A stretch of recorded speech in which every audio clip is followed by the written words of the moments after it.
épopée monégasque qui vous a amené en finale de Ligue des Champions. Ouais, bah moi c'était moi, j'étais sur le toit de l'Europe à ce moment-là. Maintenant, le problème, c'est que je suis tombé donc du toit de l'Europe. Oui. Et il y en a qui ont réussi à rester. Il a fait une seule connerie, il est parti au PSG. C'était un choix du cœur, mais c'est la réalité. Tu sais très bien, Monaco, même le gars, avant qu'il signe, il y avait un match de PSG, on regardait tous, et il était encore monégasque. Et là, il commence à célébrer. Et je dis, mais t'es un malade, t'as même pas encore signé au PSG. Donc voilà, il avait fait un choix du cœur. Il avait cette énorme envie d'aller au Paris Saint-Germain. Mais à Monaco, c'était le roi. C'était le roi. Tout le monde l'adorait. Tout le monde l'adulait. C'était Jérôme Rotten. Non, mais et pour rebondir donc là-dessus, après il y en a qui sont restés tout là-haut et encore plus haut, dont Pat en fait partie, bien sûr. Pat, Nico, vous avez gagné la Ligue des Champions. Et ça, franchement, chapeau, Pat, chapeau par rapport à ce que tu as fait derrière à Manchester United. On va commencer en 2004, donc pour la première sélection de Patrice Evra. J'étais là. Ah, t'étais là, cette première sélection ? En fait, on peut en parler parce que déjà, on savait pas comment on jouait. Alors attends, avant d'arriver là, il y a c'est pas vrai. On peut se lâcher. Bien sûr. De toute façon, j'avais pas demandé la permission, mais vas-y, c'est parti. Donc, alors, avant de parler du système éventuel du sélectionneur, donc, il est écrit, page 180, quand j'ai connu ma première sélection en 2004, Thierry Henry m'a présenté aux autres joueurs comme étant le nouvel arrière-gauche de l'équipe de France. C'était dit avec légèreté, mais Vicente Lizarazu, le titulaire du poste, ne l'a pas entendu de cette oreille. Il s'est retourné et sans sourire, il a demandé « Attends, personne t'a dit que j'étais revenu ?» Et de toute ma carrière en équipe de France, jamais Lizarazu ne m'a serré la main ni adressé la parole. Oui, mais après, je sais que Lisa, il a essayé de mentir et dire qu'on n'a jamais eu une sélection ensemble, mais Jérôme, il peut témoigner. C'était juste avant la finale de Ligue des Champions. D'ailleurs, tu te rappelles, je crois que je demandais... je ne sais plus à quel joueur. Et Chambray disait s'il veut des places pour la finale. Oui, c'est vrai. On était très chambreur. Bon, bref. Et là, première sélection, il commençait fort déjà. Et là, Thierry, je me souviens, je suis là et j'ai jamais vu Lizarazu. Et il me dit, oh Lisa, elle est là, la relève. Et Lisa, il me lance un regard, Nico. Et il dit, on t'a dit que j'avais pris ma retraite. Et après ça, voilà, je suis arrivé, j'ai dit bonjour et il m'a jamais salué. Et moi, j'ai aucun problème avec Lisa. En plus, on joue le même poste. C'est vraiment un gars, je respecte sa carrière énorme en équipe de France et même en club avec le Bayern. Mais voilà, Thierry, sa blague, elle a été de mauvais goût et après, ça a instauré. Voilà, j'ai jamais discuté avec Lisa, mais il faut pas se mentir, Pat, t'as raison. Il faut pas se mentir. Moi, j'ai connu quelques années avant, donc l'arrivée avec les champions du monde 98, et il y en avait qui étaient pas sympas. Tu rappelles Zizou quand il était en train de faire ses soins pour raconter une histoire. Vas-y, ouais. On arrive. Moi, je dis bonjour à Zizou, et il arrive, Zizou, même pas il le calcule. Là, il envoie, j'ai dit ok, welcome. Et c'est vrai, ils étaient méchants. Zidane n'a pas dit bonjour à Jérôme, c'est ça ? Pas dit. Mais c'était après l'histoire de moi, j'ai eu toujours une Monaco-Real. relation. Vous pensez que j'invente des choses comme ma relation avec Zinedine Zidane ? C'était avant ou après l'histoire ? C'était un ensemble de choses. C'était avant. C'était avant, d'accord. Ou après ? Non, c'était après. Non, c'était après. C'est pour ça aussi, c'est normal. Toi, t'es joueur aussi, Jérôme. C'est normal. Excuse-moi. Non, c'est pas normal, mais quand même. Il t'insulte sur le terrain et c'est toi qui paye le truc. Le titre est intitulé KO en Afrique du Sud. Donc là, on va revenir en détail parce que il y a des révélations et des choses qu'on redécouvre sur ce qui s'est passé à Naïsna, cette Coupe du Monde. Et d'ailleurs, Patrice, vous donnez le ton dès la première phrase. J'ai été surpris d'être nommé capitaine à un mois de la Coupe du Monde. Nico, il peut en témoigner. C'était avant le match, je sais plus, face à Costa Rica, je descends du bus. Et là, Raymond, il me dit, Pat, il me prend comme ça. Je me rappelle, j'étais avec mes écouteurs et enlève, t'es le capitaine. Tout de suite, j'ai dit, et William. J'ai dit ça, William il va dire j'ai trahi son gars. Ouais. En fait, quand je dis par fierté, la première chose, j'ai été gêné d'accepter ce brassard. Alors, c'est Henri qui portait le brassard jusque-là. Oui. Mais comme il a été déclassé par Raymond Domenech. C'était Henri le numéro 1. Mais comme après Henri il n'était plus titulaire, et le vice-capitaine, ça a toujours été William. Et c'était automatique. La logique, c'était William qui prenne le relais. Même qui discute même avec William. Et moi, j'ai dit à Raymond, non, il me dit non, le brassard, ça se refuse pas. Là, j'ai dit OK. Et puis, je me souviens quand on rentre dans le vestiaire et William, tout de suite, Nico, il connaît. Ça a créé une grosse embrouille entre William et Pat. Bien sûr. William, il a cru que lui, il l'avait fait à l'envers. Ça n'a rien à voir avec ça. Mais Nico, il a boudé tout le stage. Et à un moment, j'ai été voir William dans sa chambre. J'ai dit, William, mais t'es fou. J'ai dit, s'il te plaît, va voir le coach, reprends ton brassard. j'en veux pas. Moi, jamais je vais te la faire à l'envers. Donc, il a instauré ça. Et après, tu te rappelles, il a tellement boudé que même Domenech, il voulait l'exclure du groupe, il voulait le dégager. Il a dit, tu continues à faire la gueule comme ça, je te dégage du groupe. Mais moi, je comprends aussi William. Le sélectionneur, il lui a même pas parlé. Donc, Déjà, c'était déjà un gros problème. Donc, premier match 0-0 contre l'Uruguay, deuxième match contre le Mexique. Il y a encore 0-0 à la mi-temps à ce moment-là. Et c'est là que Domenech dit à Nico, Nico, qu'est-ce que je t'ai dit? Ne redescends pas chercher la balle, va dans la Non, il attend, je te coupe, il attend une bonne dizaine de minutes. Avant de parler. Avant de parler. Grand silence pendant 10 minutes. Voilà, et là, il envoie. Là, il arrive sur moi attaque, voilà.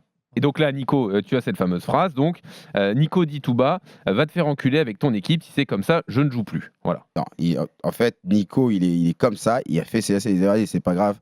Et il a dit, va te faire enculer avec ton équipe. Il y a pas de problème, je joue plus. Mais oui, mais dans les chaussures, quoi. Non, mais il laissait même pas. En plus, voilà. À la base, je le regarde pas. Et en plus de ça, il le regarde même pas. Et il a même pas entendu.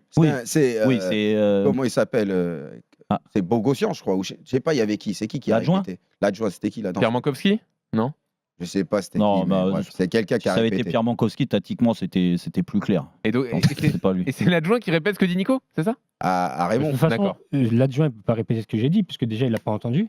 Et en plus de ça, la phrase dans l'équipe, c'est pas la bonne. Ça n'a absolument rien à voir. Donc. Alors à ce moment-là, Domenech dit bon, Nico, je te sors. On est d'accord. Et là, Patrice, vous intervenez. Mais là, j'interviens parce que moi, l'objectif, c'est on peut encore se qualifier. Et de gagner. À la mi-temps. Oui. Et j'ai dit, Nico, il peut dire, j'ai dit, arrêtez vos conneries. On a besoin de Nico. J'ai dit, Nico, remets tes chaussures. Tu vas jouer, etc. Et puis, Nico, encore, je le convainc encore, il remet ses chaussures. Et l'autre, il lui dit non. Au moment qu'on sort, et l'autre, il dit, non, regarde, il y a Gignac qui s'échauffe, c'est mort. C'est déjà, même on a repris la deuxième mi-temps. Oui, là, t'as la tête à l'envers. Non, il y avait déjà la tête à l'envers. Donc là, s'ensuit ce qu'on a tous encore en tête. Donc, oui, vas-y, Nico, bien sûr. Pour revenir à la réaction que j'ai, il faut se remettre, faut remettre en arrière tout ce qui s'est passé auparavant. Déjà, avec le coach, avec William, etc., avec Titi, etc. C'est un ensemble de choses. Voilà. Et le fait qu'il soit venu chez moi et que je lui ai expliqué comment tu voulais jouer. Comment tu voulais jouer. Voilà. Après, tu peux jamais vraiment dire à un coach et à une sélection d'imposer quelque chose. Comment tu veux jouer. Tu vois. Bon, à l'arrivée, il n'a pas pris en compte ce que tu as dit. Mais au moins, le coach, il parle avec toi et il essaie d'avoir un minimum de compréhension. Exactement. Et c'est ça qu'on lui reproche à ce moment-là. Parce qu'on voyait que le jeu et le projet de jeu il voulait mettre en place, sur le terrain, ça allait pas. Ça allait pas du tout. Et donc, on allait constamment le voir pour lui dire, coach, c'est mieux si on joue comme ça. Ouais. Et après, on ne peut pas lui tirer des balles dessus parce qu'un coach, il va jusqu'au bout de ses idées. Et s'il avait envie de jouer avec un numéro 9, une pointe, et il a été jusqu'au bout de ses idées, après, il a foncé dans le mur, Mais la réaction que j'ai eue, c'est parce que j'avais parlé avec lui et qu'il était venu. Oui, mais Nico, t'oublies ça aussi, mais aussi laisser 10 minutes dans un vestiaire silence. Oui. Et la première alors, ça chose, va pas. tu rentres comme ça, moi, la réaction, tu te défends. Tu te sens agressé. Raymond Domenech a été averti de la une de l'équipe à 3h du matin et qu'il ne l'a pas démenti. Ça, c'est dingue. Mais les gars, c'est pour ça le que les gens, là, ils tombent de nu. Moi, je dis, mais comment vous avez pu laisser un article sortir? Et vous savez très bien que c'est faux. Il a dit, moi, je ne l'ai même pas entendu. C'est la réponse de Raymond. Donc, comment un journal, il t'appelle à 3h du matin, tu sais que ça va faire la une le lendemain? C'est parce qu'il fallait un bouc émissaire, les gars. Alors ensuite, le groupe veut réagir. Le groupe veut marquer le coup parce qu'il n'est pas d'accord avec l'exclusion de Nico.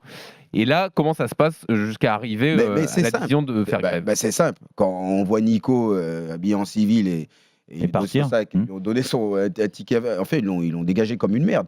J'ai dit, les gars, on va faire une réunion pour dire au revoir à Nico. C'était pas une réunion pour protester, on va faire une réunion pour dire au revoir à Nico. Donc voilà, Nico il parle, et puis etc. Et puis moi je fais voilà, les gars, vous l'avez tous entendu, c'est pas ce que Nico il a dit, ça fait vraiment mal. Nico, voilà, on te souhaite bonne chance, tout ça. Et après, qu'est-ce qu'on fait?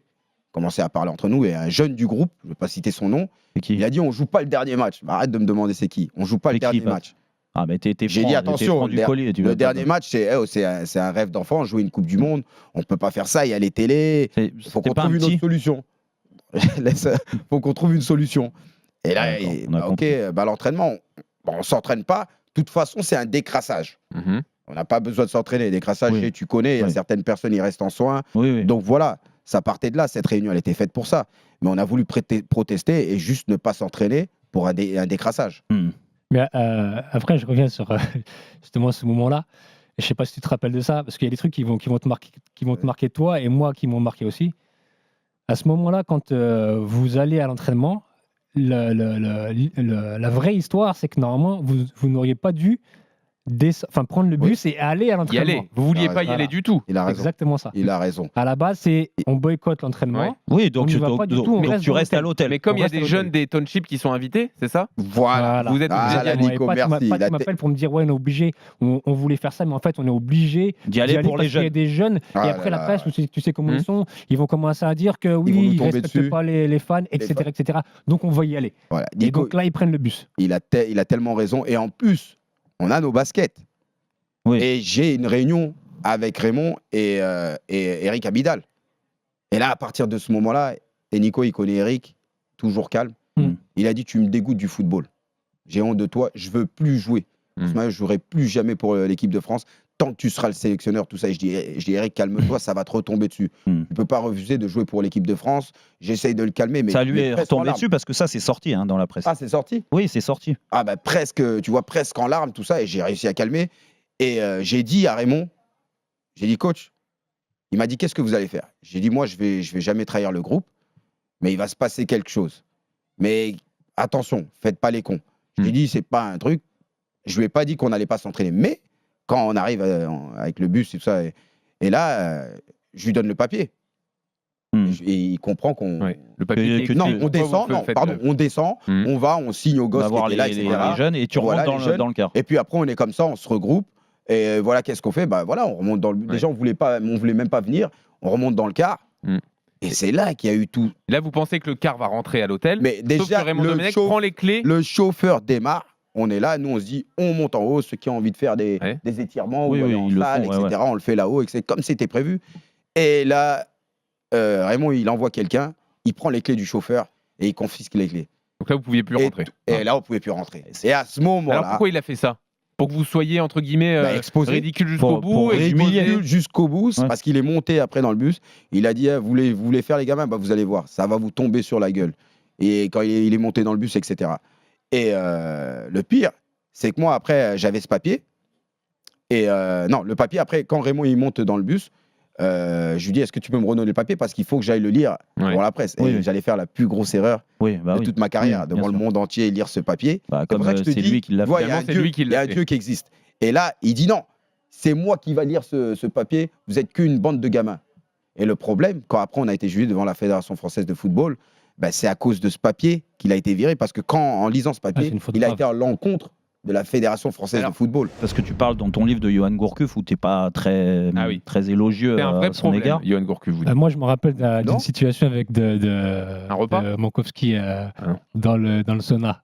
C'est quoi l'histoire? Je te laisse Nico raconter.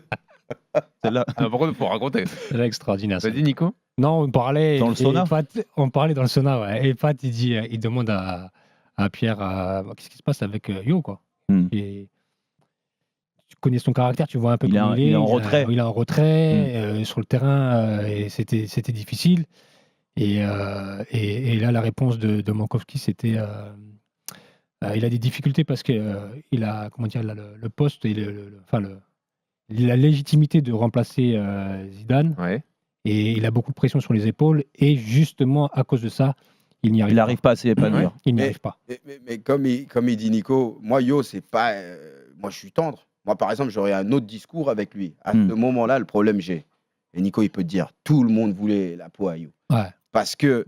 Il était là, il parlait, mais parce qu'il y avait plein de mensonges. Non, parce qu'il y avait plein de mensonges. On disait que c'est Racaille le terrorise, etc. Moi, je les vois, Yo. J'ai dit, Yo, mais Franck, il t'a jamais mal parlé, il t'a jamais. Ouais. Et j'ai dit, va, parle. Non, moi, j'ai rien à dire. Il essaie de dire, en fait. Mais parce que derrière, c'est calculé, Nico. On a fait une légende sur Franck Ribéry qui, soi-disant, frappait ou qui menaçait. C'est vrai. Tout le monde le disait. Et ça, c'est pas vrai. Et moi, là, le problème que j'ai avec Yoann sur ce truc-là, c'est qu'il a jamais, jamais démenti. T'as un homme, t'as un minimum de respect pour toi-même. Ouais. tu démontes, tu dis mais qui c'est qui va me victimiser dans un vestiaire Exactement, qui va me mettre oui, des tu montres gifles du caractère, c'est pas Nico, possible. la Tu vois. vérité, Et il a jamais fait ça. la Vous étiez vérité, dans deux mondes c'était travailler. différents. Non, la vérité, c'était travailler. Il y avait des gens qui ont dit hey, reste en retrait. De toute façon, ça va se taper sur les racailles. Ouais, c'est Et ça. toi, tu es là, le petit Tu sais français. Et moi, c'est ça qui m'a déçu. Mais moi, il y a un moment, j'ai dit, en fait, moi, j'étais là, je faisais que de le défendre. On a besoin de lui, etc. Il y a des gens, mais regarde, il fait que de perdre tous les ballons parce qu'il avait trop de pression. Oui. Et moi, j'ai dit à un moment, je crois que c'est Thierry qui lui dit, mais yo, franchement, la saison que tu as fait en Ligue 1, tu sais, il y a Manchester City qui s'intéresse à toi. Il faudrait que tu ailles dans un grand club. Et là, il a répondu avec une voix, tu vois, tout douce. Mais après, chacun est libre d'être qui il est. Et il fait, Chacun a sa personnalité. moi, j'ai pas encore le niveau, je peux pas. Ben, Nico, moi, il y a tous ces gaillards costauds. Et ils entendent ce gars parler comme ça. Et moi, je le défends. Et ils se disent, mais attends, il y a quelque chose qui va pas. Et en plus, le pire, c'est moi, quand j'ai été voir Raymond, j'ai dit, coach, il y a un problème. Il faut qu'on joue avec 2 attaquants. Parce que Nico, il a besoin de soutien. Ouais. Et déjà, même avant que j'arrive pour dire ça à Raymond, tu sais ce qu'il me dit? J'arrive, je m'approche. Il me dit, Pat, t'inquiète pas. Vous voulez couper la tête de l'agneau, je vais lui couper la tête, il jouera pas demain. J'ai dit, mais coach, je suis jamais venu pour ça. Ouais. Moi, je vais jamais Pas en tant pour que dire, capitaine, vous mettez de me côté dire qu'un Johan joueur. Gourcuff. Moi, il y a des joueurs qui m'ont dit, oui, Pat, va voir le sélectionneur, faut plus qu'il joue. J'ai dit, mais vous êtes malade. Moi, je vais aller voir le sélectionneur. C'est et pas dire, mon rôle, ça. C'est pas mon rôle. Donc après, je vais voir le sélectionneur. Et puis là, je lui dis, moi, je voulais venir parler de Nico, qu'il a besoin de soutien, etc. Donc c'est Raymond qui lui a coupé la tête. Mais moi, ce qui m'a fait mal, c'est après, quand il jouait pas, il est là, il est dans le bus, il est avec Gignac et ils sont là, ils rigolent dans les minivans, tout ça. Je dis, mais yo, tu te rends compte, demain, tu joues pas. Et je t'ai vu, dès que tu n'as pas le chasu, mais tu es un phénomène, mais un phénomène. Oui, c'est ça. Je vois vraiment pourquoi les gens ils parlent de yo.